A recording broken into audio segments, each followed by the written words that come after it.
everyone to lunch. So hope you're enjoying Professor Yunus' special treat for everyone.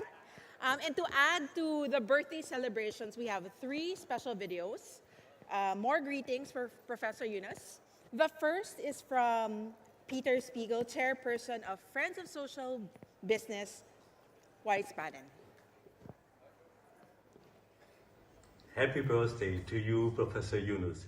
I'm so happy to came into contact with you 28 years ago. And I'm much more happy that now, since this year, I'm also representing the Friends of Social Business, and best greeting also for my colleagues in Friends of Social Business, and to cooperate so closer than ever before with you, with your team, with your fantastic ideas. No one inspired me more than you for this long, long time. Thanks a lot, and best to you for the next 10 or 15 or 20 years. That was so nice. Our second is from the Foundation of Yunus Social Business Taiwan.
Hello, Professor Yunus. Long time no see. I'm Daniel Han, Speaker of the Legislative Yuan of the Republic of China. Happy birthday. Hello, Professor Yunus. I am Ke Wen-ze. The occasion when we met and what you said still inspires me to this day. I want to thank you and wish you a happy birthday. Hello, Professor Yunus. I am Xi Qingdai, the Speaker of the Taipei City Council. Happy birthday! Hello, Professor Yunus. I'm Gao Junxiong from Nanhua University, Taiwan. Happy birthday to you! Hello, Professor Yunus. I'm Yonglong Li from Changrong Christian University. Happy birthday! Hello, Professor Yunus. I am Junlong Zhang from National Pingtung University of Science and Technology, Taiwan. May your future be filled with more achievements and joy, continuing to lead us toward a better world. Happy birthday, 生日快乐! Hello, Professor Yunus. I'm Tong Xiao Chen, the President of National Taichung University of Science and Technology. Today is a great day. because it's your birthday. Enjoy your day. Hi, Professor Yunus. I'm the Chen Longjian, the president of Suzhou University. I would like to say happy birthday. Hello, Professor Yunus. I am Xuhua Zhang from National Taipei University of Business.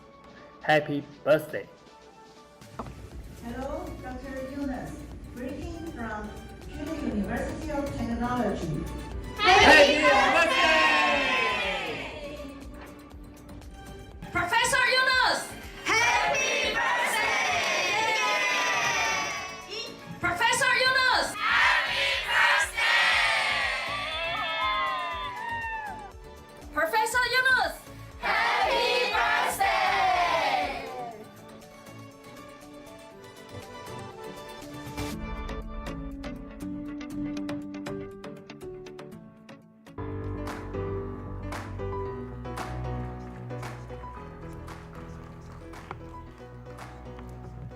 Wonderful. For the third, we have one from Dominic Douster, Managing Director, YY Foundation.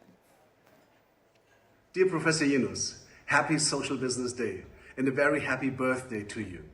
I'm sorry I can't be celebrating with you and the YY Gushti in person this time. So much happened since last year's Social Business Day in Langkawi, and for our global community to meet in Manila this year is another great achievement. Thank you to the Yunus Center team and the partners in the Philippines to make it happen. A lot of progress has been made in our work at YY Foundation, with many social businesses and entrepreneurs supported, in particular youth and social business education programs. This also will be discussed in the coming days at this Social Business Day, the Social Business Academia Dialogue, and the 30 Club Convention. And we look forward to follow it online. Our teams are with you in spirit. Have a great day, Professor Yunus, and all of you. We are sending our solidarity and love from Germany. Thank you and see you soon.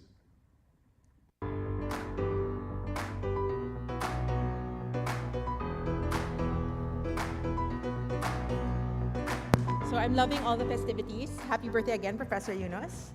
Today is also a great day because we also get a chance to see a couple more social businesses. To start off, I'd like to call Zinat Islam, Relations Manager of Academia Network Yunus Center, to talk about the Yunus social business centers around the world.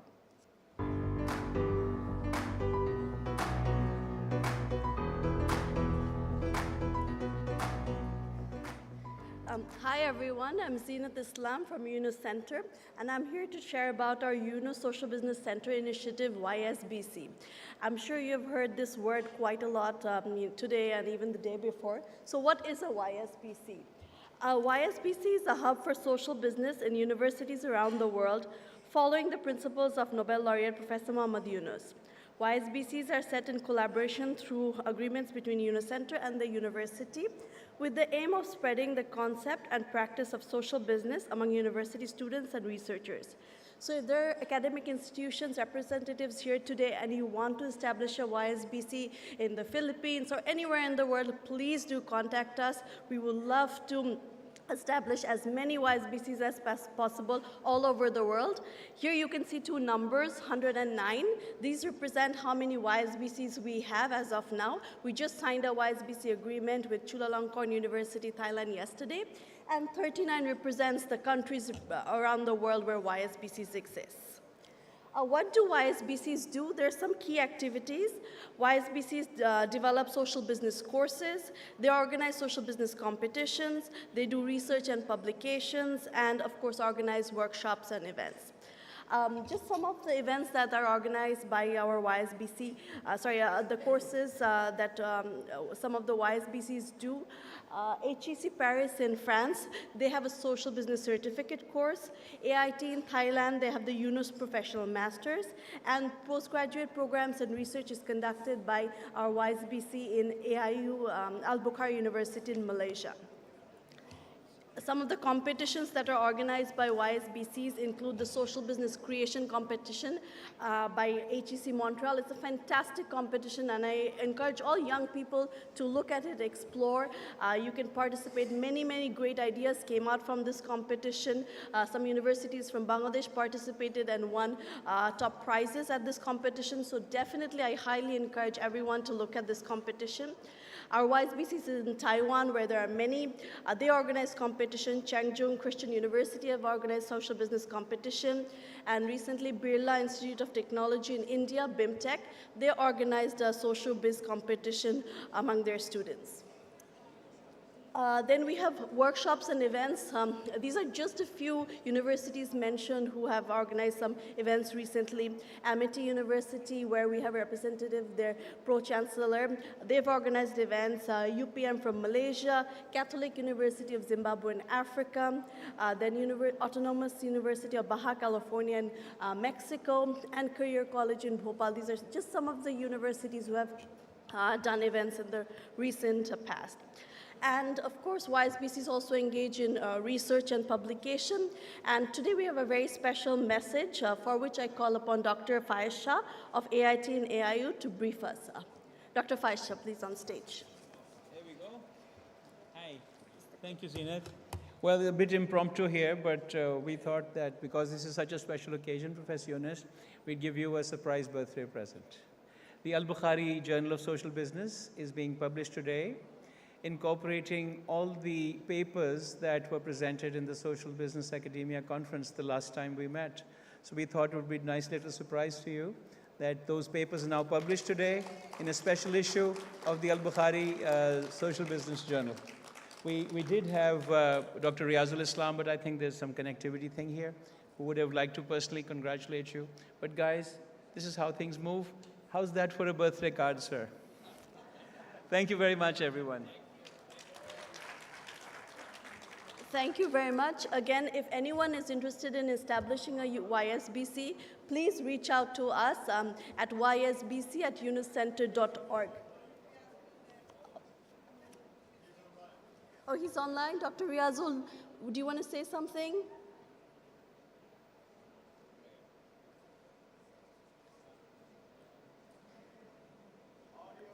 Audio, please.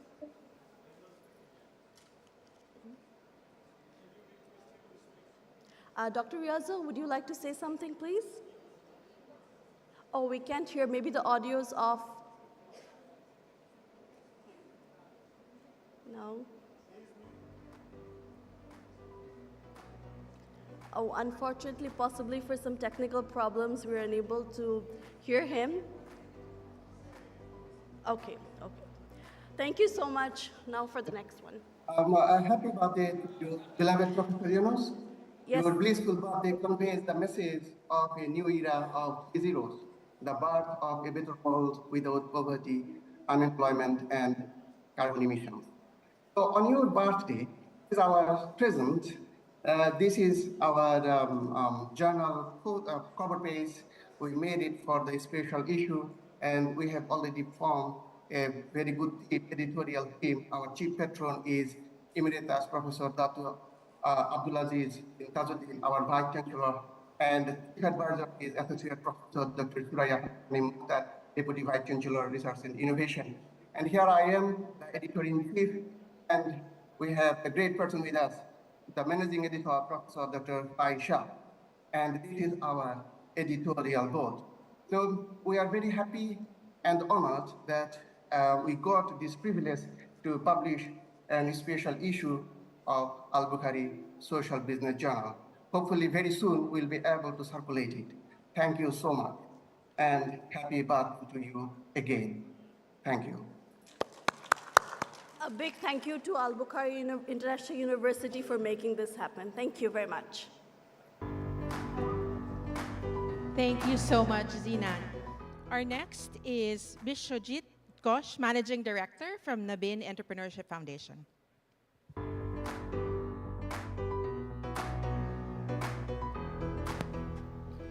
Good afternoon. First of all, thank you, Professor Yunus, Lamia Morshed, Shajib, and the organization for giving me this opportunity to present our program today in a global audience. Thank you so much.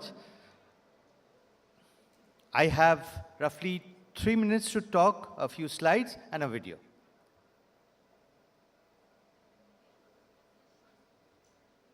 So, as we all know, 3.0, building a world of 3.0 is the exit route of the current self-destructive civilization, and that's why we all believe and have come here. But how do we actually build that 3.0 world? And we all know the answer lies in empowering youth. So before we go into the details, let's look at the collective power in this room and within the global UNIS fraternity. Over 100 universities in 39 countries, hundreds of 3Z support organizations, or all organizations that are part of the fraternity, and over 15,000 3.0 Club members. That's a huge collective force. And we have realized that every year the numbers are doubling. So if we as mentors play a role here, the numbers can magnify 10 times, 20 times, and we reach our goal of building the world of 3.0s. So we thought, let's try it out. Can the YSBCs play a role in supporting youth, empower them, make them the job creators of tomorrow? So we embarked on this journey with 4 universities in India, in the various parts of the country. And what they are doing is they are supporting us with resources, technical and knowledge resources, to build this pilot program that we have launched. 3 months of internship, and that's just a journey. I mean, there's so many phases will come.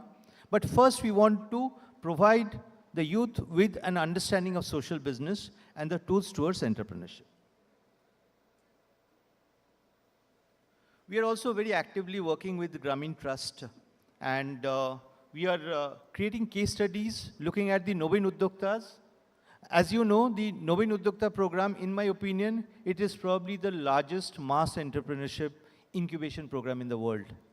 And in the last 10 years, with Sir's inspiration and the 3 or 4 Grameen organizations, they have built 150,000 Nobin entrepreneurs across Bangladesh, and that's a huge number.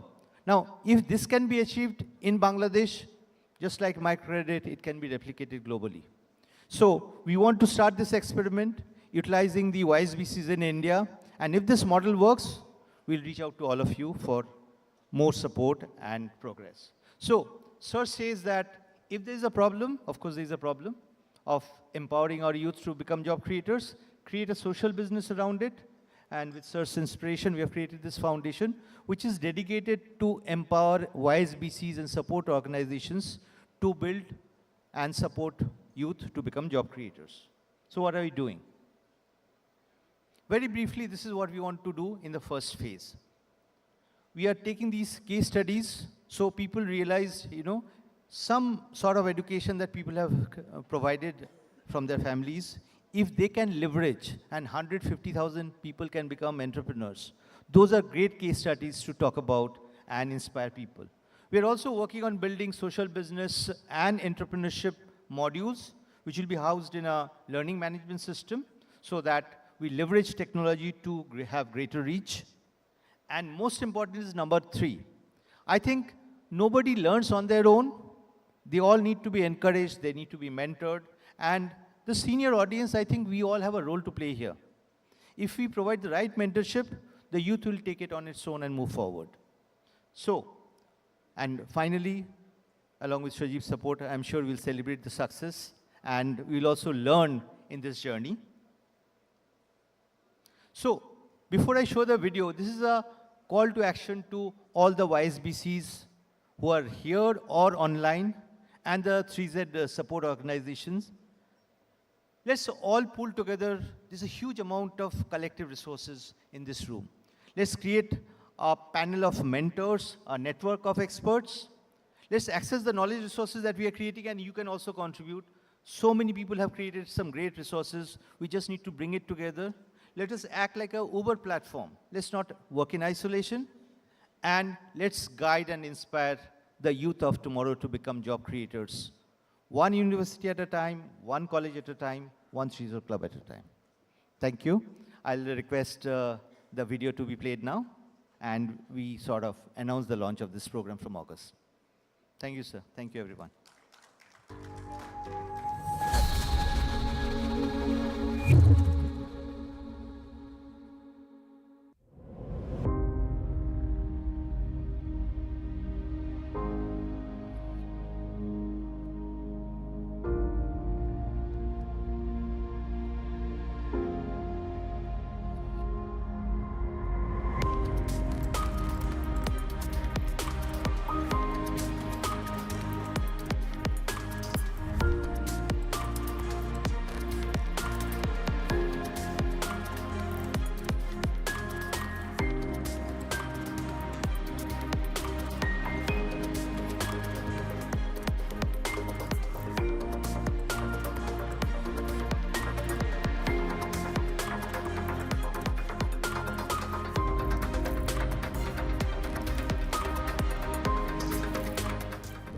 I'm pleased to invite you to join a special internship program. This internship will offer you a unique opportunity to learn about social business and Professor Yunus's vision of building a world of 3 zeros. Learn from industry experts, engage in live interactions, participate in group discussions. Please stay tuned and be ready to empower yourselves. This will be very exciting learning session as because there is a lots of cases still. Please join us for this session to expand your knowledge and be inspired. Super nice program for the 3-0 Club members. We look forward to engage 3-0 Club members so that they can learn, are ready to start and build their own social businesses. This program is specially designed for students who are eager to dive into the world of Grameen methodology, microcredit, social business, and entrepreneurship. We are supposed to be job creators, not job seekers. But how do we actually make it happen? How do we inspire youths to become entrepreneurs? That's what this knowledge series is all about. And you are welcome to explore this journey with us. All human beings are born entrepreneurs, and you are one of them. You can be a job seeker, or you can be an entrepreneur. So you decide what you want to do.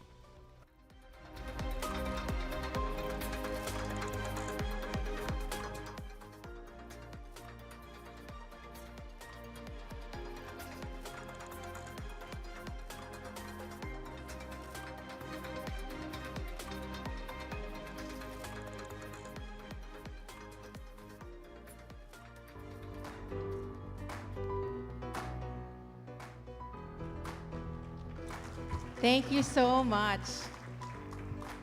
Next, we have from Bagosphere, Zian Lee.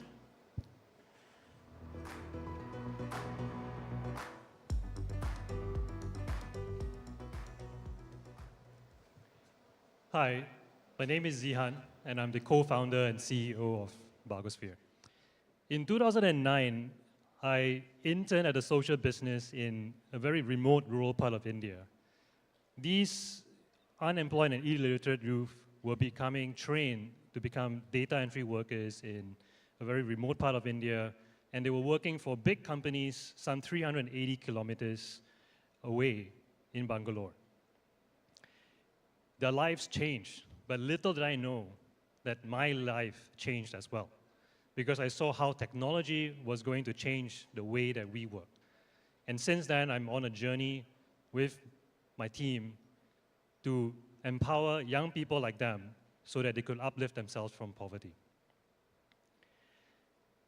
We all know that thanks to technology and AI, the workforce is changing. Work is shifting from routine to non-routine work. But what is non-routine work? And more importantly, what is the workforce? Who are the people behind the frontline workforce? Well, these are your Grab drivers, your healthcare workers, your teachers, microfinance officers, loan officers, F&B retail workers. This is the bedrock of every economy. So you might ask, what is the problem?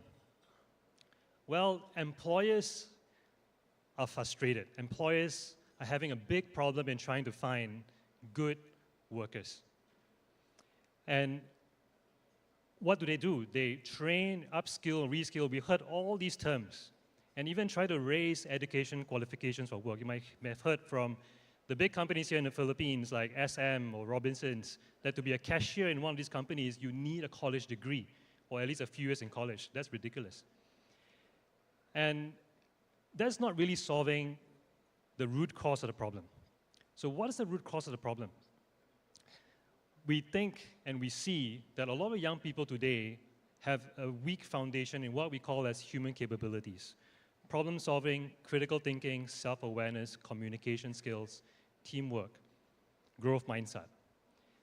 Think about this as a tree. If a tree has weak roots, you have a tree that is unhealthy, and a tree that will not bear good flowers and therefore fruits. If you meet someone who does not have good human capabilities, it is likely that this person him or herself has poor confidence, does not really work well in the team, and most likely wouldn't stay long in the job either. Human capabilities are the key in making our young people strong, resilient, optimistic, and confident. Bargosphere was designed to solve this problem. Our goal is to become Southeast Asia's most valuable community for frontline workers, to help them develop these human capabilities so that they can uplift themselves. And we work with our partners to create programs. Our partners include Grab here in the Philippines, also Negros Women for Tomorrow Foundation, to create these pathways for our young people to gain these human capabilities. I want to end with just two stories. The first is Markel. Before Bargosphere, Markel was a tricycle driver, a farmer, and a laborer, and was earning just about 5,000 pesos per month. He was not earning enough, so his wife was forced to go to Singapore to work as a domestic helper, and that really tore him apart. Through Bargosphere, and within 2 months, Markel was able to regain his confidence, build his human capabilities, and was able to find a job at a call center near his home. And with that, he was able to bring his wife back home, so the family is complete. And Markel has a calling as well, so he joined Bargosphere as a recruitment assistant, was promoted a few years later as a trainer, and today is one of our managers. And this year he celebrated his 9th anniversary with us. Markel is one of the examples of the impact that we have created. The second example is none other than Negros Women for Tomorrow Foundation. And the interesting thing is that when you help workers and people develop human capabilities, they stay with the employer, they stay with you. And this is what we did with Negros Women.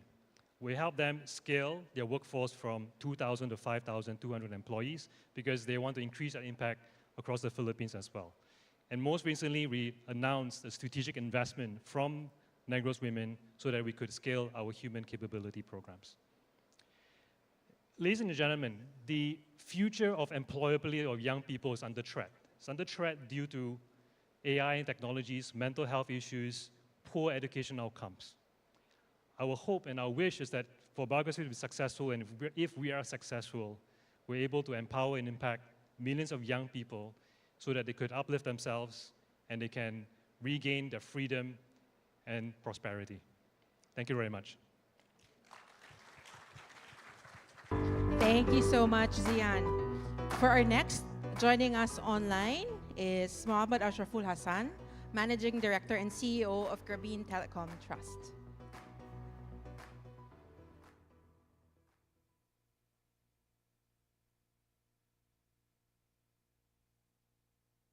Hello, everyone. I am audible. Yes, we can hear you. Please go ahead. Hello, everyone. Good afternoon. Happy birthday to our beloved sir, Professor Muhammad Yunus. Today, I will take you through my presentation on how Grameen Telecom Trust is harnessing social business for a sustainable and equitable future.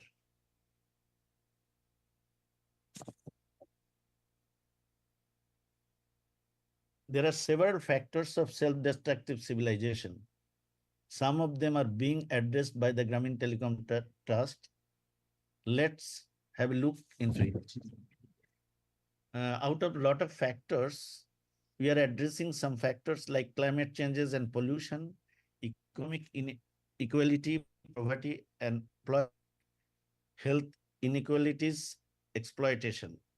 So those are addressing by Grameen Telecom Trust in our own way, ensuring green infrastructure, equity financing to the social business, young entrepreneurship program, financing and infrastructure development of Grameen healthcare companies, standard market wages, better work environment for our employees. So Grameen Telecom Trust undertook a lot of mega projects and we are related to construction. The construction sector is one of the largest consumer of resources and worldwide energy. A study of environmental and social development organization says 38% of air pollution is caused by the construction material industries, 10% by brick kilns.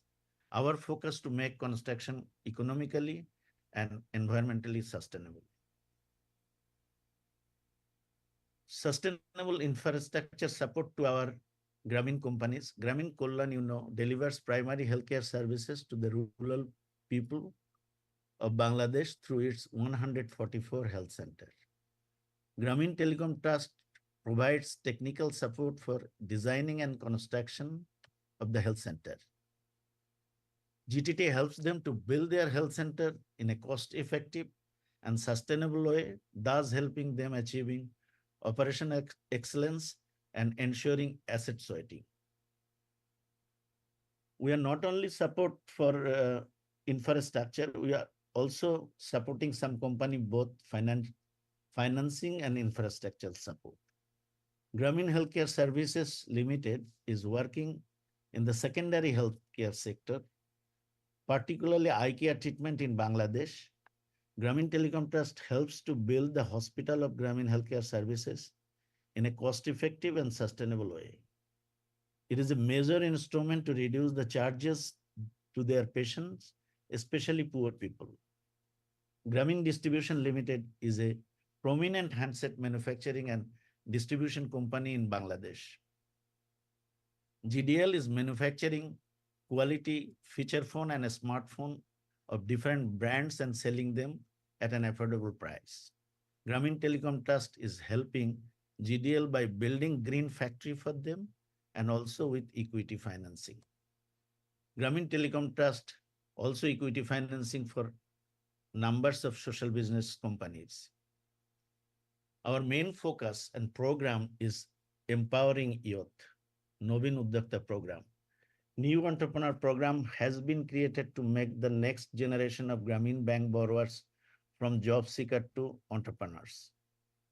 GTT provides the new entrepreneurs with the necessary capital, training, mentoring, and other relevant support to turn unemployment into the entrepreneurship. Till now, GTT invested around $64.5 million in 77,738 new entrepreneurs. Among them, 66% are women. GTT also provide equity financing to non-Grameen new entrepreneurs through a program called Rural Equity Program. Till now, GTT invested $500,000 in 649 non-Grameen new entrepreneurs. Out of them, 75% are women. Shukhi, digital healthcare solution. You all are aware that yesterday we launched this program here. So our main focus is healthcare at fingertips, anytime, anywhere. Healthcare at doorsteps, proactive care to reduce non-communicable diseases. This was the nutshell of how Grameen Telecom Trust is leveraging social business as an exit route from the current self-destructive civilization.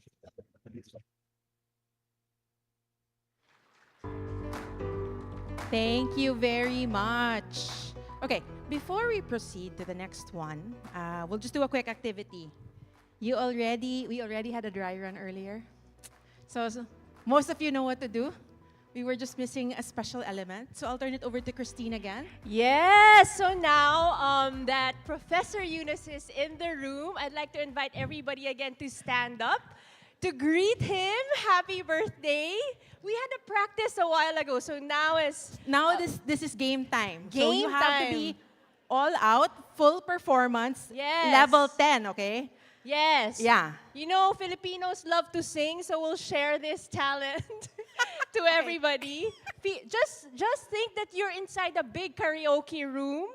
There's no lyrics, but we will sing. Maestro, please.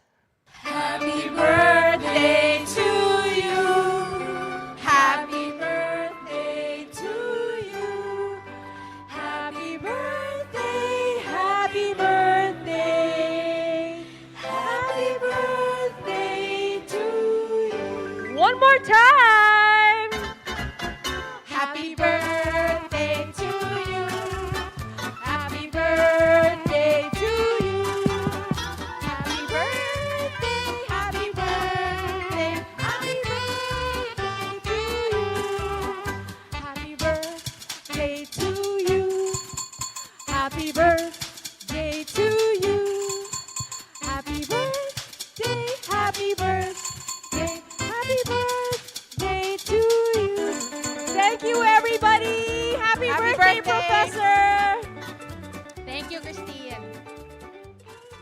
So Christine's birthday, no, I'm just kidding.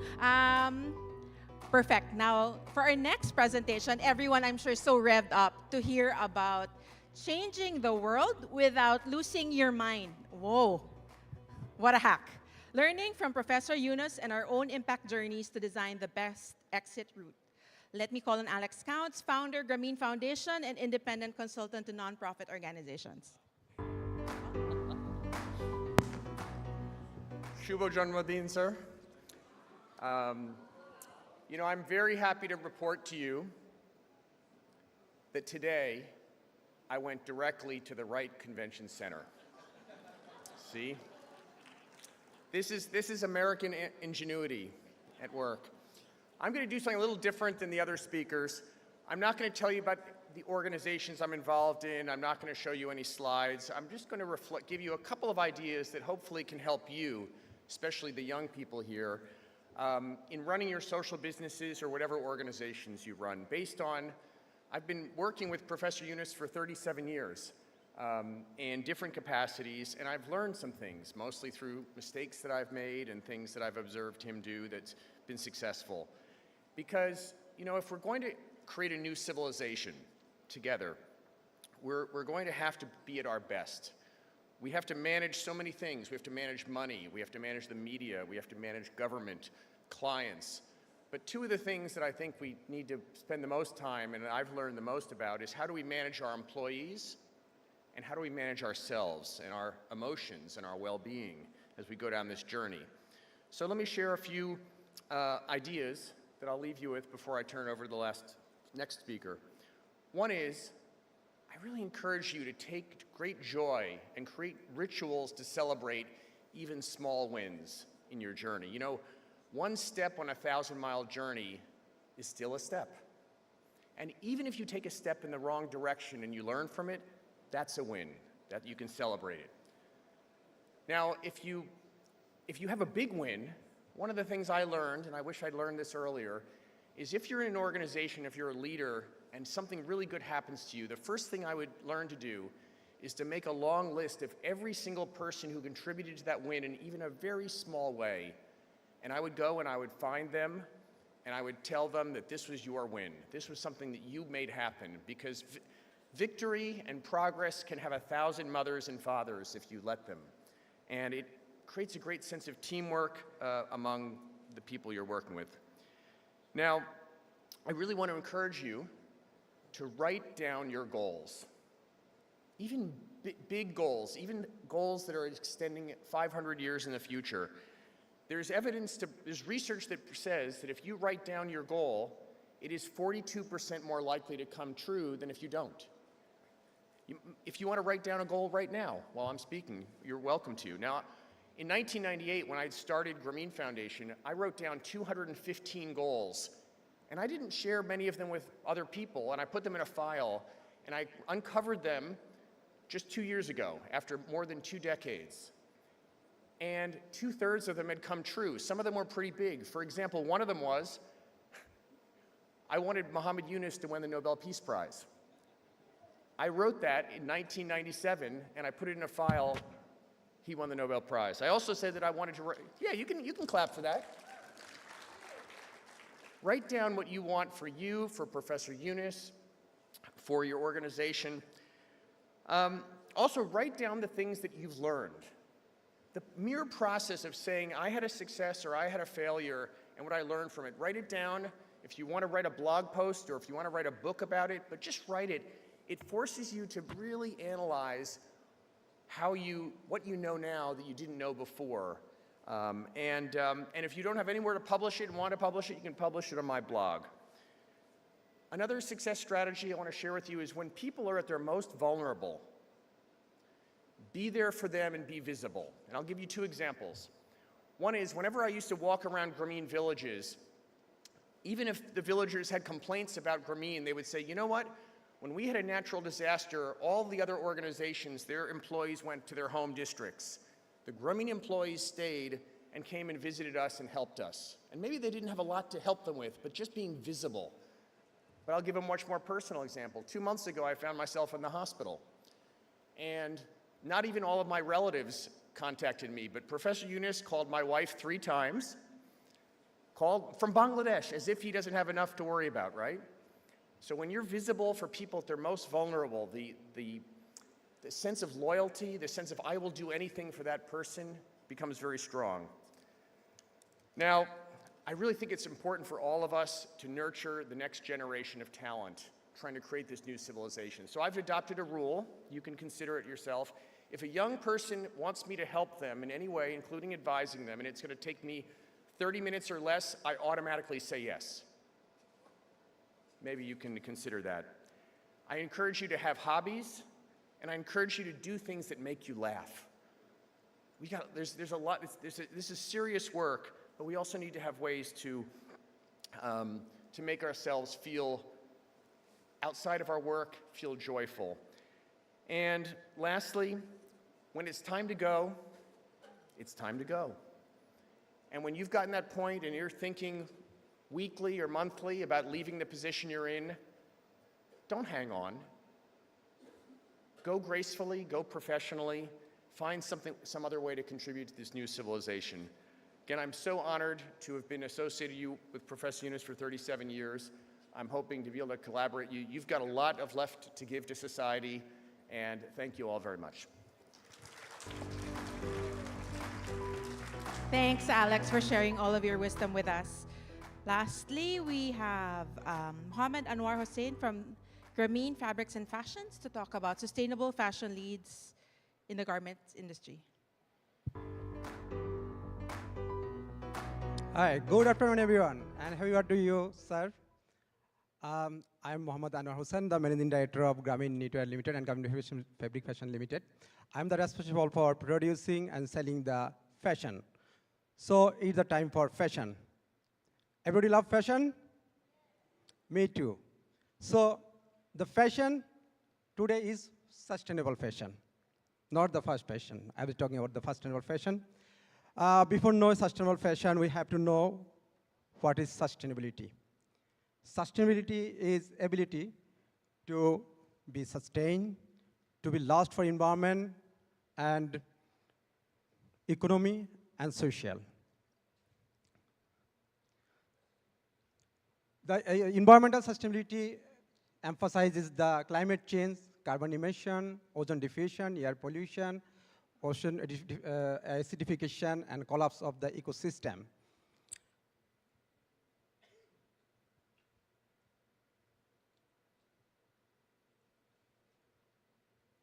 The social sustainability focuses on the healthcare, working environment, shelter, and education. Economical sustainability indicated the proper economical resources, reducing the national debt and regulation. When a product producing by the sustainability of the economical, environmental, and social, and controlled by the certified body, it's called the sustainable fashion. In the worldwide, there is a 2 types of certified body that's controlling the sustainable fashion, that is product, and another one is social. The product certification is product sustainable body is GOTS, OCS, GRS, CIMA, OTA, RCS, BCI, OCOTEX, and Green America, and CIRFS. These all are the product certification certification body. And the social certification body is SADC, BSCI, Fairtrade, RAP, CED, ISSP, SCP, and ISO. In what process, there is a huge challenge for air and water in pollution in a sustainable fashion that can ensure the applying the water saving technology and water recycling and reuse, rainwater harvesting, energy saving by using energy efficient solar and wind power, and using new generation of dyes and chemicals like high exhaustion fixation dyes, zero dischargeable dyes, Ocotex certified, Blue Sign certified, and eco-friendly. How a sustainable certified body can control a sustainable fashion by applying transaction certificate, by issuing the scope certificate, traceability, control the harmful dyes and chemical, ensuring the fair labor practice, and brand are using the hang tag at the end product. Garment Fabric Fashion and Garment Knitwear Limited started sustainable fashion since 2007 and 2015. We have all sustainable certificate like product and social. We have 11 number of brands that they are buying a lot of sustainable product from us, like t-shirt, polo shirt, jacket, and leggings, shorts. Total product of in our 35% sustainable product we can produce in our lineup. Our vision in future, it will be 70 to 80%. Fast fashion is a fashion, which is the ever-changing and mass product. Every year, 100 billion of sustainable fast fashion produce to polluted 20% of recycle clean water, 10% global carbon emission, and 9% of microplastic flowing in the ocean. But a sustainable fashion that can ensure to save 88% of the clean water, 62% energy from farming production. A fast fashion t-shirt needs half pound of pesticides and fertilizer at the farming session, where a sustainable fashion can use a judicial amount of that synthetic pesticides to biological diversified agricultural system. A sustainable fashion is more ethical and fair earning. A recycled t-shirt can save 20 number of plastic bottles from environment. Upcycle can give a zero waste lifestyle. Vintage and retro fashion can give the garments second life. Our civilization is a modern civilization, is largely polluted by the garments industries, definitely. So a sustainable fashion can help us to give an exit route to the current self-destructive civilization. Brands can give us more chance to big their lineup in sustainable fashion, and we need to be more conscious about buy a sustainable fashion to save our planet. And I have a request to all, if you go for your next shopping, please buy a sustainable fashion to save your beautiful planet. Thank you all.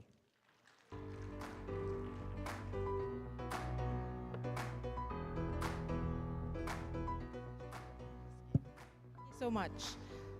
Why don't we give 6 huge claps for our 6 social businesses that presented? On 3. Wow! Ahead. Very good. Thank you so much. So we'll dive right into our next part of the program. Can I ask all the reporters from the country forums to join me from the country forum sessions to join me on stage, please? So while we're setting up, we just wanted to make sure that no one misses out on all the fun that each country had. I heard some sessions were very interesting. Others there are a lot of secrets exchanged, so we want to hear all about that. We've asked a representative from each session to join us on stage and tell us a little more about what happened. We'll give them 3 minutes each to talk about their own discussions.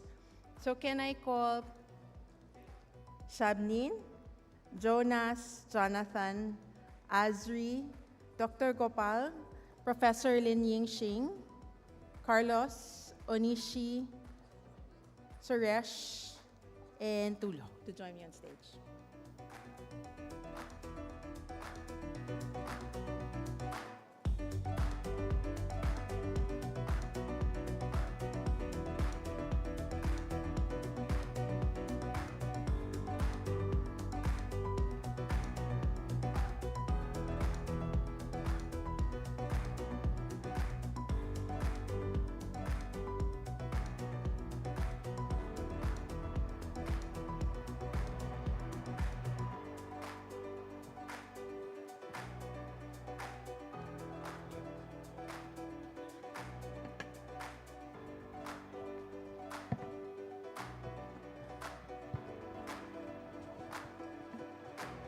Thank you. So while we're settling in our, yeah, sit anywhere you want. We can also switch seats if you prefer. So again, we'll ask each speaker to share for about 3 minutes about their own country session. Please feel free to sit down or use the podium, whichever is more comfortable for you. Maybe to kick things off, we can ask my friend Carlos to start to start the session by talking about what happened with the Philippines Country Forum. Sure, thank you, Erica. So I'm actually going to look at some notes here because it was a pretty lengthy discussion, but I'll try to keep it really brief. So what I'm going to try to do is share about the experience of about 5 people who shared in that conversation, and then highlight maybe 3 of the things that I saw as patterns in the discussion. So I think first thing to mention is that, as the host country, we're pretty fortunate that the Philippines delegation is quite large right now. So we were able to get a good, diverse set of, opinions and thoughts from everyone. So the first person who shared was Rodmark from SAPSI. So this is the Society for the Advancement of Professional Social Entrepreneurship. And he shared 2 important thoughts. Number 1 is that there's still a lot of work for us to do here in the Philippines to push forward the popularity of social business and people's understanding of social entrepreneurship. And the second thing that he pointed out was that they have a goal to push forward national and municipal policy to support social business, and also for accreditation. The next person who was able to share for the Philippines was Alan from MCPI, which is the Microfinance Council of the Philippines. And he pointed out 2 important things. One was for the potential for growing outreach through digitalization and digital communications. And the second one was for developing environmental strategy and basically pushing forward green and inclusive finance. Sorry, there are 3 more people. There's just a lot of thoughts, and I just think it's important for everyone not to hear about it. So Princess from NWTF, who leads the 3-0 communities in the Philippines, was also able to share. And if you didn't hear this yesterday, we have about 34, I think, communities over here in the Philippines, which is a great number.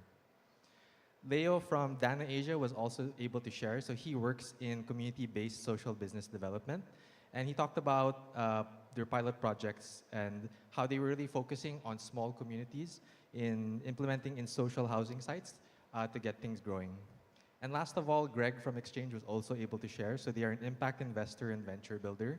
And she talked all about what Priya was able to share on stage earlier, which was the Impact Pioneers Network, where the focus is really all about de-risking investment in early stage enterprises. So just to wrap things up here, the 3 things that I saw as big patterns in what everyone was trying to share for the Country Forum for the Philippines. I think number 1 is that we still have a lot of work to do to get people to better understand and be big believers in social business. And I think this is super important because they did bring up the point about supportive policy, whether at the national or the municipal level, and accreditation. But how are we going to get that policy support if there's not a large public clamor for social business in our society, right? So I think all of that leads to each other, right? So a large public support for social business going to support municipal and national policy. So I think the second thing that I want to point out is on the investment side, because of course a lot of talk about investment. On the Microfinance Council side, it was support on green inclusive finance, and on the impact investor side, it was about early stage entrepreneurs and de-risking investment in them. And lastly, and I think this is the most important, but all of the success stories that everyone was able to share yesterday at the Country Forum, I think the common thing with them is that they started this by growing small communities where there was a high level of trust, Whether these are communities in social housing sites, whether these are communities of youth that have an advocacy for social business, whether these are communities of social impact investors, it all started with this small community of people who had a huge belief in social business. And it's this where there are strong relationships and where it's a little bit easier to track outcomes and impact is where things can really grow and really create a huge impact. And that's it for the Philippines. Thank you. Thank you so much. Sounded like a really great conversation with all the Filipinos. To continue, can I ask Shabneen Rahman Shorna, Senior Lecturer of North-South University, Bangladesh, to talk a little more about what happened in your own country forum.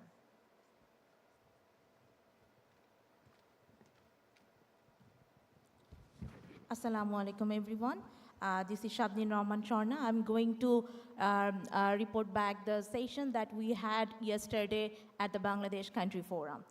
Our session started with a thanking note by our Nobel laureate Professor Mohammad Yunus sir, and where he mentioned this year's Social Business Day theme, highlighted this year's theme along with the thanking note, where he appreciated all the contributions made by Bangladeshi team to the social business activities. After that, our country forum chair addressed his speech and outlined the evaluation of social business in Bangladesh amidst challenges, emphasizing the obstacles encountered in implementing social business activities in the country and demonstrated the achievements over the last 15 years. The first session was held on the title Social Impacts in Action. Featured three presentations. Ms. Tasmima Rahman, Managing Director of Grameen Trust, spoke on unemployment to entrepreneurship and shared her experience on how entrepreneurial activities resolve unemployment issues. Following her, Ms. Ankita Sohel, Deputy Manager at 30 Global Center, YY Venture, provided insights into activities of the 30 clubs, focusing on empowering youth to lead change. Then next presentation was done by Shamsul Haq Ahmed, Managing Director of Grameen Healthcare Service Limited, who discussed the healthcare ecosystem of Grameen. The following session covered three social business thought presentations where presenters discussed several important aspects of sustainable solution of social businesses. The session included leading academicians and practitioners of different institutions across the country. The speaker pointed out many important things like social business capitalizations was presented by Professor Sharif Nurul Ahkam and Professor Abdul Hanan Chowdhury. Social business, a paradigm shift towards from Bangladesh by Ms. Sharmin Morshed, founder and CEO of Broti, and I presented a case on a little artificial town of diversity and inclusion. Our forum ended with a closing remark by Mrs. Lamia Morshed, Executive Director of Yunus Center. She thanks everyone to hold this country forum successfully. This was all about what happened in Bangladesh Country Forum. We heard, we learned, and we enjoyed the session thoroughly. Yes, as Professor Yunus sir mentioned, we have to work together to save the world, to make it better for the next generation, but with joy, as the objective and goal of social business can take us to a sustainable future, a world where we will find more people with greater intentions to solve social issues. Only then the civilized world's destruction can turn into constructions. Thank you very much. Thank you so much. Next from Thailand, may we ask Jonathan Brenas, Research and Innovation Lead for Yunus Thailand, to talk about their forum. Hello. Hello, thank you. Yeah, Sawadee Krap, everyone from Thailand. We had a very exciting country forum and really celebrated the fact that the network in Thailand has been growing over the past year since the last Social Business Day. During the conversation, we also had a very humbling reminder by Professor Yunus that Thailand is emerging as a very dynamic player in the global network. And also that there is a need to increase the presence of the business community within the national context.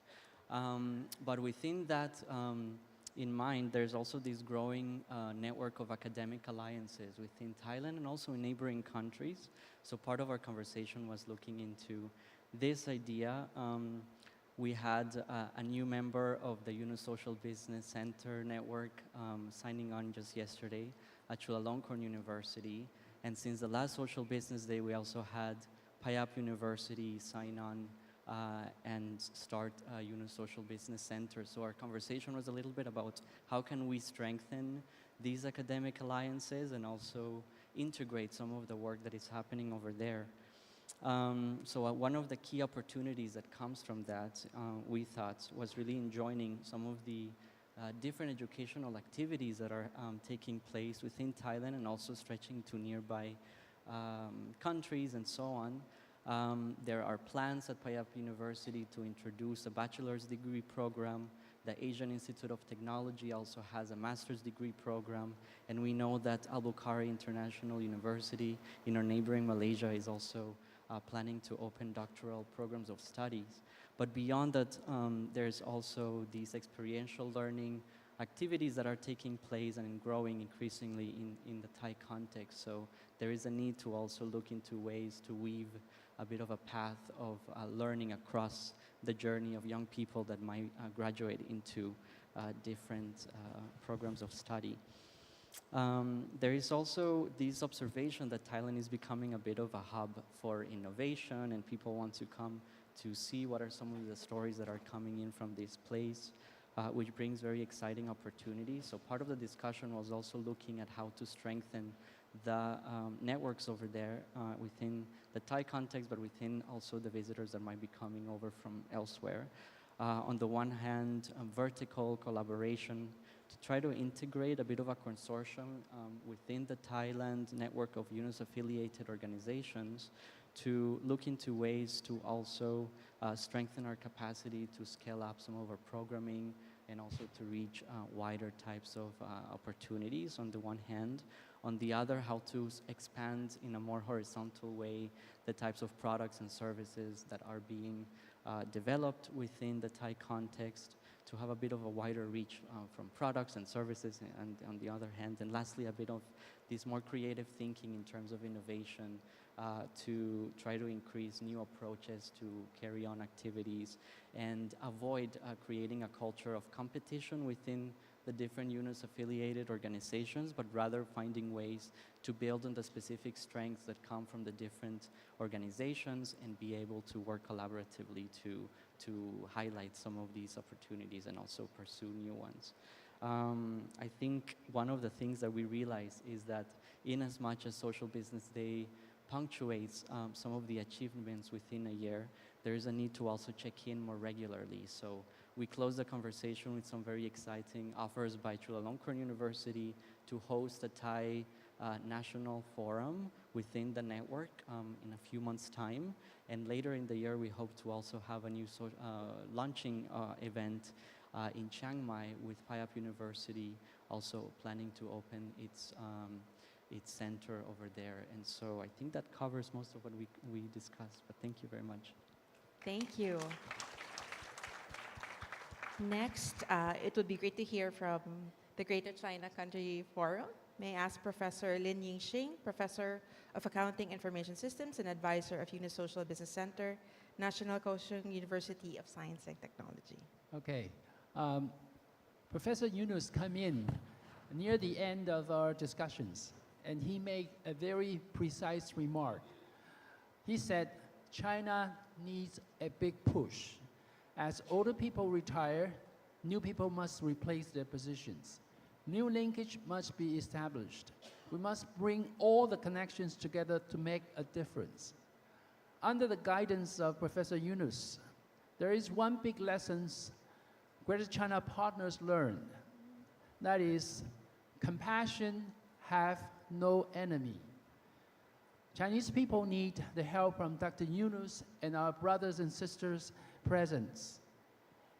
In return, Chinese people will make great contributions in the future as well. The economic situation now in China is very difficult.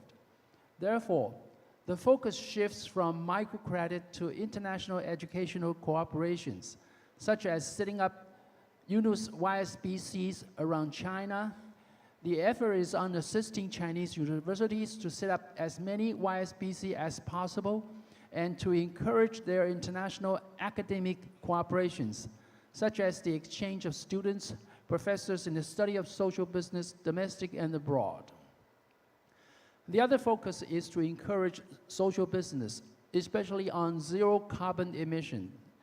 We understand the world is starting from Europe, is setting up carbon taxations, requesting import products to declare the carbon contents and traces before custom entries. Almost all of the business in Greater China are working hard to make sure their carbon emission is under control and up to international standards. This important area, we need international cooperation and assistance.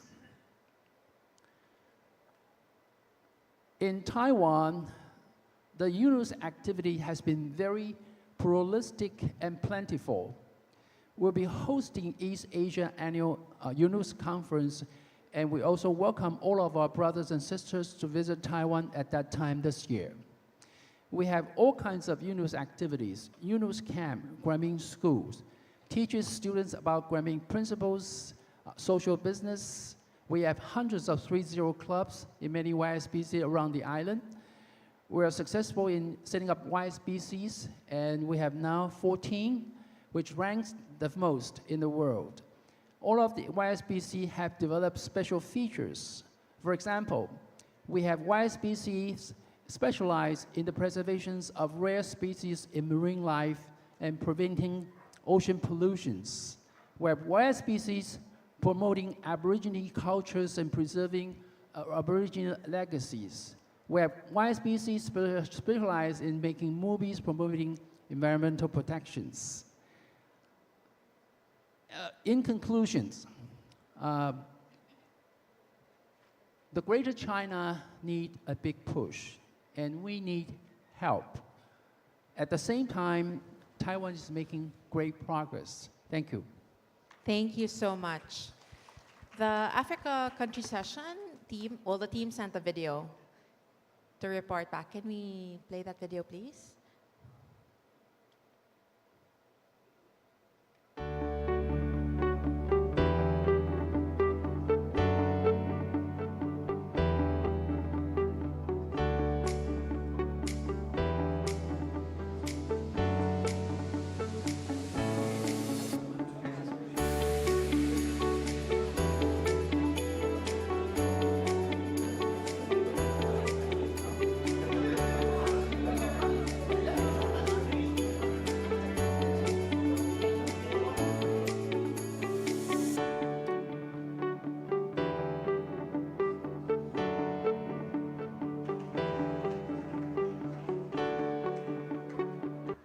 A lot of PhDs are not necessarily going to be making like some huge discovery in just one discovery within a PhD. I think a lot of them tend to make quite small, but a lot of small contributions to a subject area, and that is really important.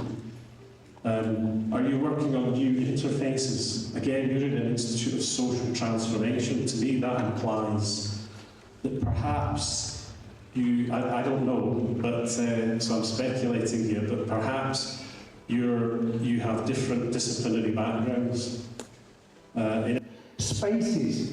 The other thing that universities are fantastic at providing are open spaces for making social innovation happen. So for co-creation, and co-creation is absolutely key for social innovation. No social innovation was made by one person. I love Muhammad Yunus's work, but one thing that makes me very uncomfortable, Muhammad Yunus did not work in isolation.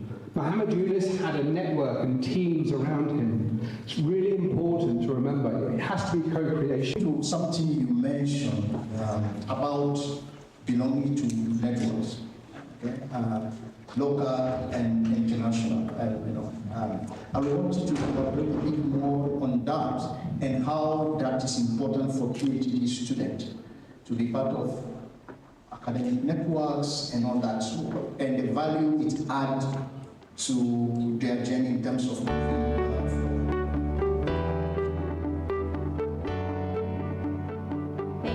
much.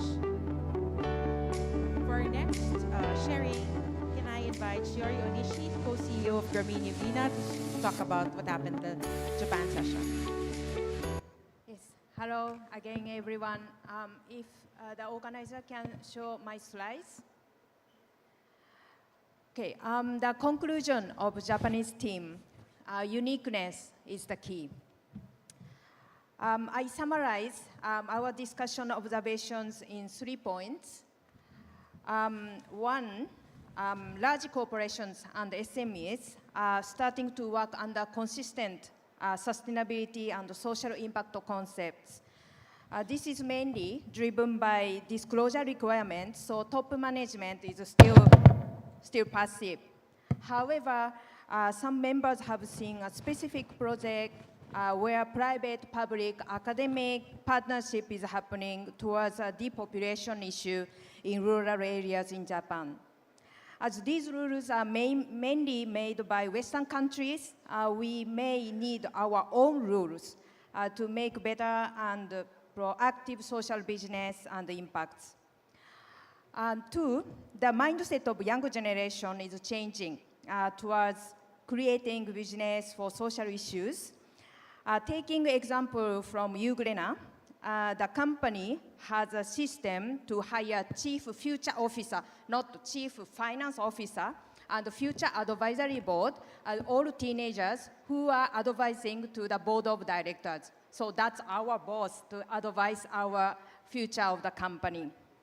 However, the challenge is that education is not enough to equip children with practical skills and understanding of the problem of the field. So this will require unique educational curriculum for the future Japanese generation. Three, Japan has many unique social problems such as suicide, depopulation, and school refusal. We will need a unique social business that fits to solve social issues. Through the discussion, so this is the last slide.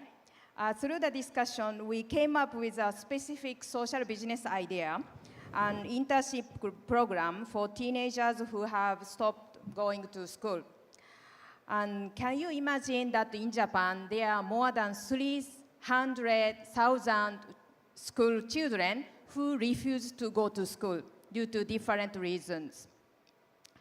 So we discussed this issue unique to Japan, and we discussed that we have observed 2 examples where 2 teenagers traveling to Bangladesh and India, and these teenagers who used to refuse going to school, but they restarted going to school again because they saw another part of the world and they realized how blessed they are.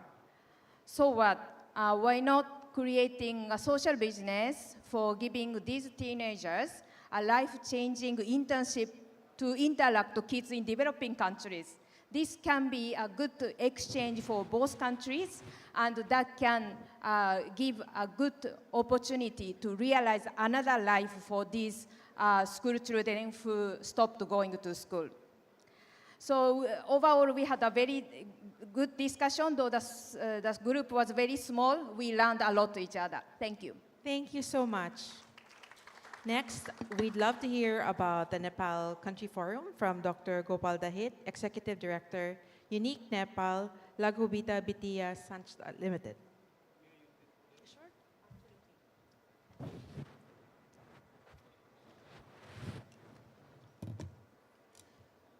First of all, I would like to salute, Namaste, all of you. Good afternoon. The theme of the 14th Social Business Day, which is taking place in Manila, the capital city of Philippines is an exit route from current self-destruction civilization, taking into mind the above theme. First of all, I would like to express our sincere thanks, regards to the Honorable Professor Muhammad Yunus. Happy birthday to you, Professor Muhammad Yunus, and wish you for your long life and success to attain the mission of 3.0 even in the world. And we, Nepalese people, always stand with you in the good situation, even bad situation, in every situation. We are always stand with you, Professor Muhammad Yunus. Please go ahead. And another, all distinguished delegates from 26 countries across around the world, and our panelists, friends, and moderator. Our Nepal Country Forum has attained or conducted different activities to attain the social business goal, which are point-wise given, going to present here. First, I am here on behalf of Nepal Country Forum. I thank to our Country Forum members from Nepal giving me this opportunity to submit the progress report of Country Forum. Second, this summary report represents the joint effort of 14 member organizations of Country Forum Nepal. During the COVID time, in the social business conference, Professor Muhammad Yunus had joined through Zoom and added the importance of conference and energized the spirit of our participants.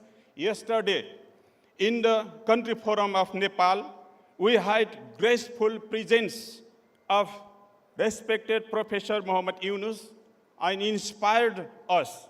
He briefly addressed, we are very thankful to him.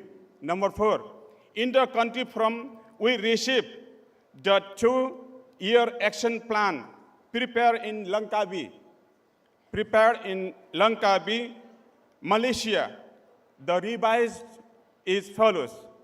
A, microfinance institutions will collaborate with rural high school for establishing additional 30 enterprise incubation centers to promote the concept of learn and earn among the students. This program is also continued by the government of Nepal as well.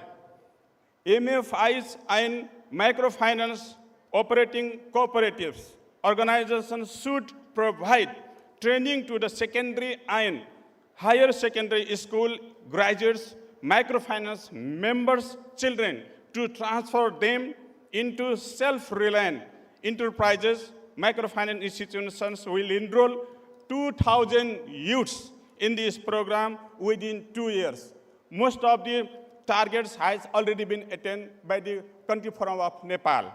Number C is microfinance institutions will identify the most vulnerable, deprived families under their jurisdiction and provide them orientation, training along with easy access to loan to uplift their living standard and make them self-reliant. Each microfinance should have implement such program in their 5 branches and should cater it up to 50,000 households within 2 years. Most of this target also already attained. Number D, microfinance institutions will establish additional 20 green shops under the ownership of their member clients as social business to support the market in their products. Number E, microfinance institutions will develop additional 40 eco-villages in the rural parts of Nepal in the collaboration with local governments. Number F, additional 3,030 clubs of local youths will be formed and link them with national and international networks. This target has already, yearly target has already achieved. This is why Jivan Vikas was already awarded by the Yunus Center getting the highest number of 30 clubs. Rural technology energy education will be introduced in 10 rural schools in collaboration with local government. Microfinance cooperation, cooperating organizations should carry out 1 lakh fruit-bearing plants as a campaign through their members of rural area who have land and in the nearby community forest as well as the national forest. And I'm coming to the last point. A social business creation conference will be organized in the participation of business sector stakeholders. A non-profit making company like Gramin Kalyan Fund will be created and registered within the next year. And the last point, Yunus Center for Social Business will be established within 1 year to promote social business in Nepal. Thank you very much, all of you, and have a wonderful journey of Philippines. Thank you on behalf of the Country Forum of Nepal. Thank you. Maraming salamat. Thank you. Next up, I'd like to call on Tulio Notini, who is the Co-Executive Director of Yunus Social Business Brazil, to tell us about the Brazil Country Forum. Test. Yeah. Can I have some slides on? Yeah. So we couldn't make in-person and online event because of the time zone, so we prepared ourselves. We did an in-person event in Brazil last week in Brasilia, and I'll tell you about what we have learned. So you think that Brazil is the country of football? I know you can have some fight with Argentina, but in fact we are transforming in the country of the impacting social entrepreneurship. And what I say that because mainly this is a photo of Professor Yunus last year in Brazil when we are launching within the federal government of Brazil the N Impacto, the national strategy for the impact economy.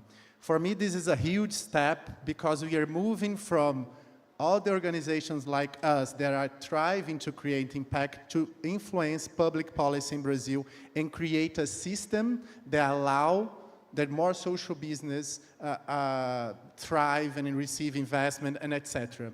I am part of the board of the committee of the National Strategy for Impact Economy, representing Yunus Social Business, alongside with 25 other representatives from civil society, plus 25 representatives from the government, like the Environmental Ministry, Development Ministry, Economy Ministry, Development Banks. So I use that opportunity of our 3 monthly committee to do our Brazil Country Forum. So that's why I'm coming back here, what we have discussed to share a bit. I might pass a little bit over time, but I'm using that opportunity to bring the Latin Brazil session a bit more for you. So that was last week. I was there. Let me explain what this means, these public policies. We have some working groups. We are seated in 2 of them with a very, very clear objective: more capital supply for the impact economy. So this graphic shows our what we want to achieve by 2032. The green is considering microcredit, so also microcredit in Brazil.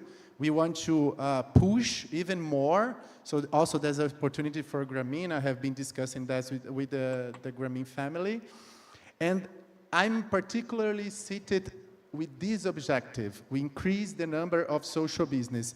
As you can see, we are around 1,000, but this number is underrepresented. We are doing together with another, not Yunus, but people from the same committee, doing an effort to try to map the real number, but we want to multiply by 10. The idea is to arrive in 10,000 social business, impact business, by the end of 2033. And this is the preliminary results of our working group on this semester. So all the other leaders from the same group with their companies were allowed to map 400 new social business, more than 30,000 incubated ideas, this in Portuguese there, sorry, through accelerators, incubators, supporting programs, more than 2,000, and we have mobilized over 250 million reais to go through investment in these programs. One thing that is also really interesting to share, Professor Yunus, is a development of last year meeting, that now we have the Simpacto, is the national system for the impact economy. We started the federal, now we are working with the states to bring down the federal law. So we have already Rio Grande do Norte, Ceará, and Alagoas, is that countries on that big circle. The northeast of Brazil, Brazil is enormous, but northeast of Brazil is the poorest one that needs that kind of policy, the kind of support to have more entrepreneurs working and solving the local problems. And to be signed Sul Pernambuco in Espírito Santo is that one, the small circle. Beyond that, we use the opportunity in our account forum to launch our local to global coalition for social procurement. Yesterday you heard that from Johan from the Yunus Sports Hub. Yunus with SAP in the ANDI, the Aspen Network of Development Entrepreneurs, are teaming up to foster social procurement as much as we can over the next 3 years in Brazil, and then expand to Latam. There's also a conversation how to do in India. The economy is mature enough, the social businesses are mature enough to allow us to transform big value chains in Brazil. So we launched, and everyone was super excited because it's a movement that is needed in Brazil. And last but not least, I'm also seated in G20 for Impact. I don't know if you are aware, but we have 2 major events coming up in Brazil. G20 this year in November, and next year the COP30. Within the G20, we formed, alongside with other different organizations, Brazil is leading that, the G20 for Impact. It's like the Youth 20, Urban 20, there's the groups that represent some agenda. So we are representing the social business, the impact investment agenda. So we teamed up, led from Brazil, since it's our tenure this year, to provide recommendations that were presented yesterday to the President of Brazil and the Sherpas. These are the 4 main ones, what we want the delegates and the Sherpas to advocate within the G20 for the agenda of the impact. So expand the supply of capital, advance reliable, robust, and fair transition plans, provide solutions to challenges related to sustainability reporting standards, and promote an institutional and regulatory environment favorable to the impact economy. Sorry, too fast. But it's important to say that we are taking care of handing to South Africa to continue this work next year. And then last but not least, now it's the last one. Also, we already started the conversation about COP30. That is going to be the COP of the rainforest. Is going to be in the Amazon next year. You are all invited. So we already also, within this group and also with other partners of YSCB, how we can collaborate to advance the goals and not do an event, but leave a legacy to Brazil through these both events. So that's it. Thank you. Thank you so much. May we ask Suresh Krishna, Managing Director, YSB Fund Bengaluru, to talk about the India Country Forum.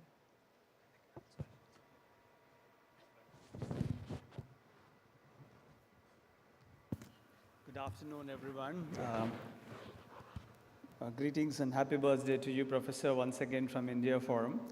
And thank you for this wonderful forum, Social Business Day, which we organize year after year. It's such a pleasure to be here, and it's a lot of learnings. In fact, I think many of us are feeling that overwhelmed with the information which is bombarded to us, which is opportunities which is there for all of us to actually take and probably implement back home for many of us. So coming back to India Forum, quick highlights. One is India itself has a vibrant ecosystem which is filled with social entrepreneurs, academicians, incubators, government policies which is supporting youth, and also the big push which India is having about the Make in India, Startup India, Make for India, all kinds of push is coming from the government to actually make the self-employment or entrepreneurship as the goal for all the youth. So that's a big opportunity for all the people in India, and especially for people in social businesses, to actually support that whole momentum. So some of the discussions we had in the India Country Forum is when we have a lot of youth there, but many of them are struggling, where do they get the money from? Many of them also want to know how to start a business and how to grow the businesses. So one of the ideas which came up was we need to document all the success stories and then probably pass it on to them so that they can get more inspired and then start becoming self-employed. Instead of job seekers, they can all become job givers. So that's one of the ideas which we had. A lot of YSBCs are there in India. A lot of them are doing fabulous work. Many of them are doing things in their own silos. So one idea which came up was, how do we integrate all of them, and then so that we can learn from each other and also support each other in the growth of social businesses. And one more idea came was about creating more programs or courses on social businesses. So we have a few courses with few institutions, but if we can do more of them or in collaborations, that'll be interesting. Next point is about the Nobin program. I think Bishwadev just presented it here just before this panel. That is one of the activities which is going to be happening in India in the coming year. We need to set up more startup funds for the youth to start up social businesses. So that is one of the resources which we need to mobilize to actually help the youth to do that. So we would be setting up waste and the wash funds in India, like I mentioned it earlier. So that is another thing which we can expect to happen in the country this year. And also expansion of the 3-0 clubs is one of the agendas for the India Forum. So I think these are the quick highlights of the India Forum. If I miss anything, maybe General Saab, you want to add anything, or Vishwajit, you want to add anything, please feel so. Thank you. It's okay? Thank you very much. Thank you very much. And from Malaysia, we'd like to invite Azri Ardilia Nor Azizi, Senior Executive of Yayasan Peneraju, to talk about your country forum. Thank you. Hello, Assalamualaikum warahmatullahi wabarakatuh, and very good afternoon, everyone. I'm Azri from Yayasan Peneraju. Actually, we are an agency under the Ministry of Economy Malaysia. So I would like to share with you our key takeaways from our country discussion yesterday. For our country discussion, we are joined by our 2 state agencies, and then 1 university, and also 1 civil organization. So there are 3 takeaways from our discussion yesterday. The first one is there are so many issues that are happening in Malaysia. We also face with the poverty issue, unemployment, the climate changes as well. So in order to tackle this issue, first, the first key takeaway is to understand the local challenges in respective states or in respective districts in Malaysia.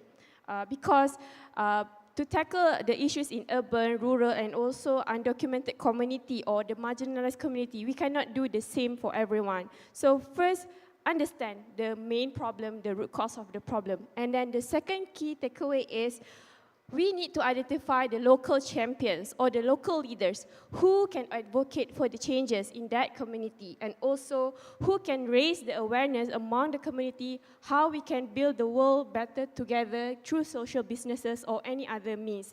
That in the end, we want an impact and a very good sustainability solutions for all. And then the third one, this is something that I think happen all the year round, because how do we turn discussions like this into an actions with impact? So based on our discussion, we highlight 2 major things. The first one is to map okay, to map and identify the socio-economic background issues among our community, and secondly, to involve youth into the discussion and involve them as an active players as well, because they are the one with the passion, the drive to change, and then they have so many creative and also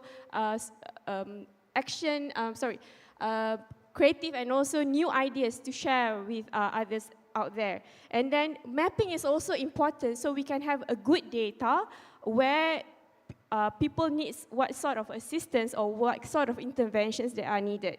And then the second strategy that is important is for us to heavily rely on partnerships, because everyone has their own territory, everyone has their own funding and also limitation. So we cannot do everything on our own, so that's why we must build a good ecosystem, such as like Fazlina yesterday, once she graduated, who can help her to advance her social business out there. So this is a good start for us to build our ecosystem, and also perhaps the support that comes not only in terms of funding, but also in terms of training, coaching, mentoring, and also the documentation of success like the previous panelists had shared, because this is how we can learn how to replicate the success, how we can learn the challenges that they are facing, and last but not least, to join venture in terms of how we can invest in more good ideas that brings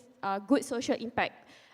In summary, I would like to say that first, we have to keep the conversations going on and then keep the participation going on, because not only in Malaysia, but also we invite our fellow friends from other countries to join our discussion, and also we welcome you to give and amplify impact for all. That's all from us. Thank you very much. Thank you. So listening to all of the reports, thank you again for everything that you've done. There seem to be a lot of similarities and connections. If I'm hearing you all correctly, it seems like the new civilization entails a lot of trust, diversity, inclusivity, alliances and collaboration, opportunity, compassion, sustainability, interaction, good policy, growth, and working with a lot of champions and young people, all for impact. So I thank you all for sharing all of your thoughts with us. Can I ask the group to take a quick picture with Professor Yunus?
Thank you again. May I now call on Sadia? She.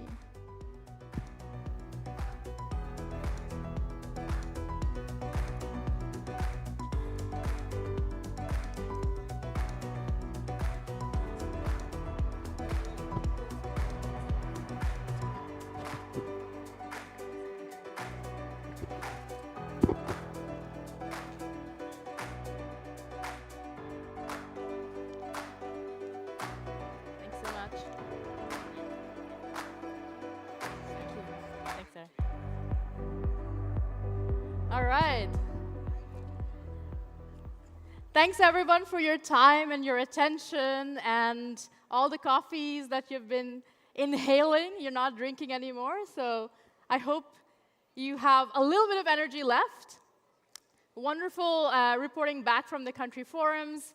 I know it's been a really packed schedule, and I can see some people falling asleep, but that's okay, because the next activity is going to wake you up for sure, okay? But for this activity, I will need you to feel young at heart again.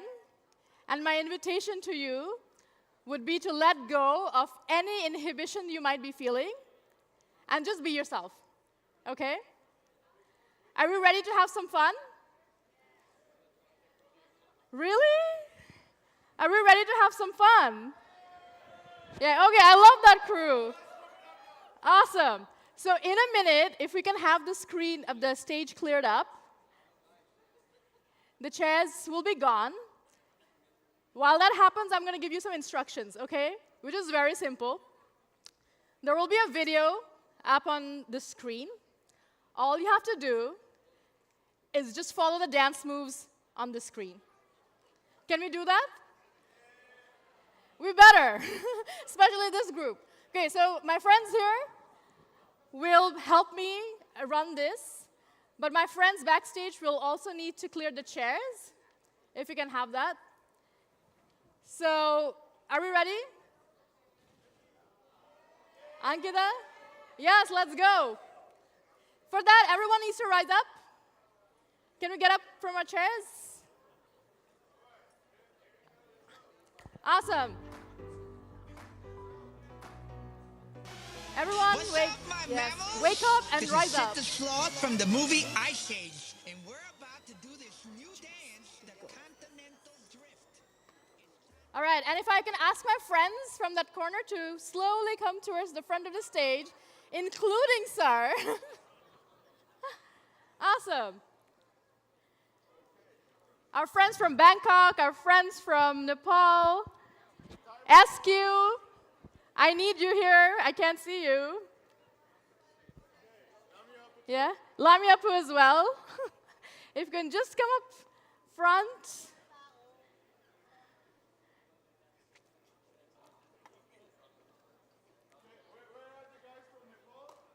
Friends from Nepal.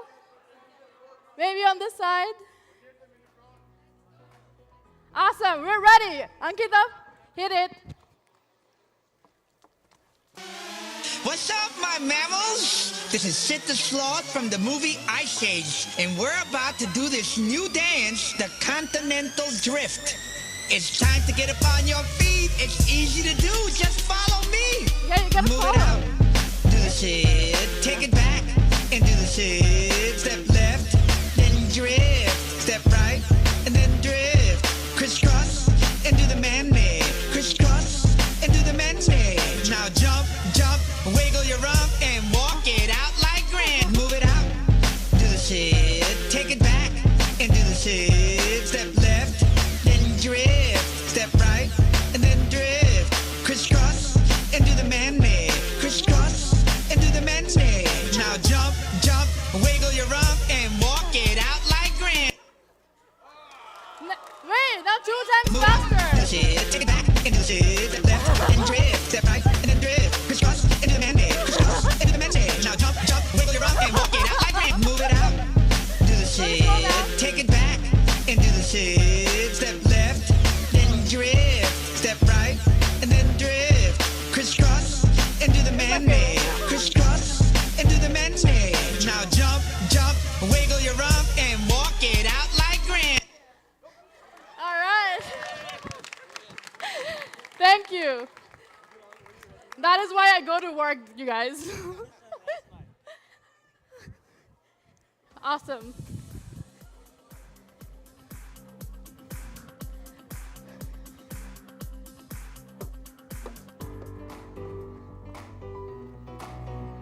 Now, if you can please take your seats, because the instructions, the real instructions, are yet to be given out.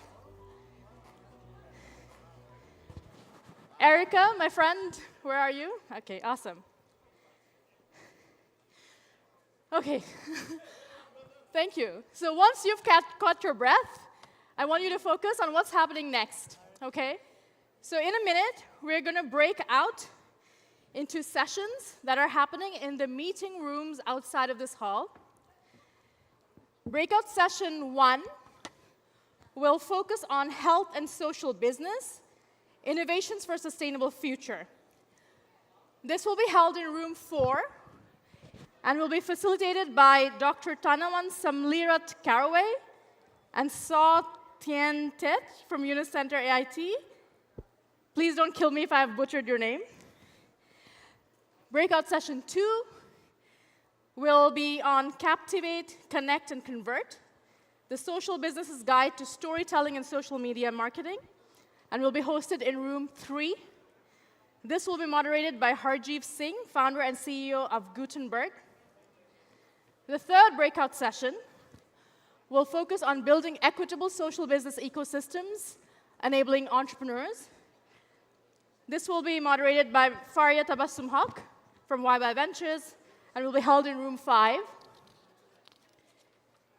The fourth breakout session will focus on empowering youth, entrepreneurship and innovation in the social business arena, which will be hosted in room 6. And this will be co-facilitated by Dr. Faiz Shah and Callum McKinsey from Yunus, Thailand. Erica, you want to share the next?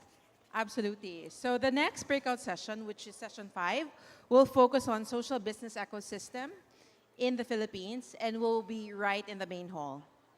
Breakout session 6 will focus on education and social business, bridging gaps through innovative models, and will be hosted in room 7, moderated by Professor Abdul Hanan Chaudhuri, Professor of North-South University, Bangladesh.